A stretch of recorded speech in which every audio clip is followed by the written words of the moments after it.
আসসালামু আলাইকুম এভরিওয়ান, কেমন আছেন সবাই? আশা করি ভালো আছেন। আমিও ভালো আছি। তো আজকে হঠাৎ করে ইফতারের পর চলে আসলাম উড ফায়ার পিজ্জারিয়াতে। আর এইখানে আসার মূল কারণ হচ্ছে এদের স্পেশাল চিকেন শার্মা খাওয়ার জন্য আসছি এখানে।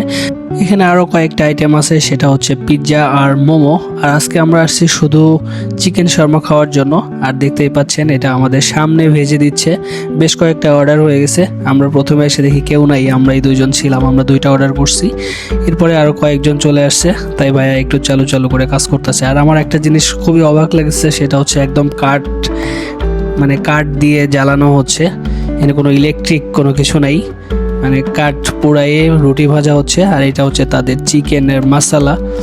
চিকেনের সাথে বেশ কয়েকটা মশলা দিয়ে চিকেন শর্মা তৈরি হয়। এর আগে কখনো দেখি নাই। এটা একদম আপনার সামনে লাইভ তৈরি করে দিবে। আপনার হয়তো একটু সময় লাগবে, কিন্তু সময় লাগলেও টাটকা টাটকা গরম গরম খাবার খাইতে কার না ভালো লাগে। আমাদের তো খুবই ভালো লাগছে। তো কে কে আসছেন এখানে অবশ্যই কমেন্ট করে জানাবেন। আর আপনাদের কাছে কেমন লেগেছে অবশ্যই কমেন্ট করবেন। ভালো থাকবেন সবাই। আল্লাহ হাফেজ।